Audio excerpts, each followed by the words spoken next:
My dear friends, today recipe என்னன்னு பார்த்தீங்கன்னா சிக்கனை பொரிச்சு எப்படி சாப்ஸ் பண்ணலான்னு பார்ப்போம் வாங்க.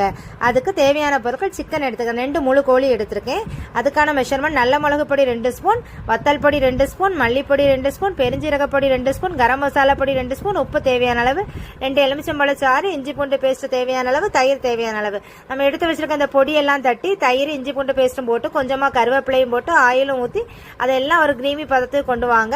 அதுக்கப்புறம் நம்ம எடுத்து வச்சிருந்த சிக்கனை அதில் போட்டு மேக்னேட் பண்ணி ஒரு 1 மணிக்கூர் ஊற விட்டுருங்க. 1 மணிக்கூர் கழிஞ்சு என்ன பண்ணுங்கன்னா ஒரு பேன் அடுப்பில் வச்சு ஆயில் ஊற்றி நம்ம எடுத்து வச்சிருக்க சிக்கனை எல்லாம் அதில் போட்டு பொரிச்சு எடுங்க. ரொம்ப டீப் ஃப்ரை பண்ண வேண்டாம், லைட்டாக சிக்கனை பொரிச்சு எடுத்தால் போதும். ஏன்னா 2வது நம்ம வேக வைக்க போகிறோம். அதை சிக்கனை எடுத்து வேறு இதில் மாற்றி வச்சுட்டு சிக்கன் பொரிச்சு அதே ஆயிலில், வேறு ஆயில் எடுக்காதீங்க, சிக்கன் பொரிச்சு அதே ஆயிலில் பட்டை கிராம்பு ஏலக்காலாம் போட்டு தாளித்து நம்ம ஒரு 4 வெள்ளை பல்லாரி எடுத்துருக்கோம். அதை பொடி பொடியாக நறுக்கிறீங்க. பெரிய பல்லாரி, அதனால் 4 பல்லாரி எடுத்திருக்கேன்.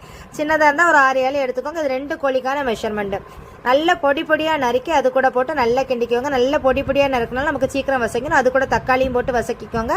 கூடவே இஞ்சி பூண்டு பேஸ்ட்டு, தயிர் ஆட் பண்ணிக்கோங்க.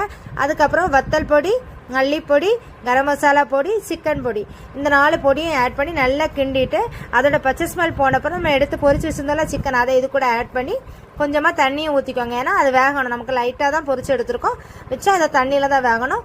அதுக்கப்புறம் எல்லாம் போட்டு மூடி வச்சு கொஞ்ச நேரம் வேக விட்டு எடுத்தீங்கன்னா சூப்பரான பொரிச்ச கோழி சாப்ஸ் நமக்கு ரெடி ஆயிடும். கண்டிப்பாக எல்லாரும் வீட்டில் ட்ரை பண்ணி பாருங்கள். இந்த வீடியோ பிடிச்சிருந்தா லைக் பண்ணுங்கள், ஷேர் பண்ணுங்கள், மறக்காமல் சப்ஸ்கிரைப் பண்ணுங்கள் ஃப்ரெண்ட்ஸ்.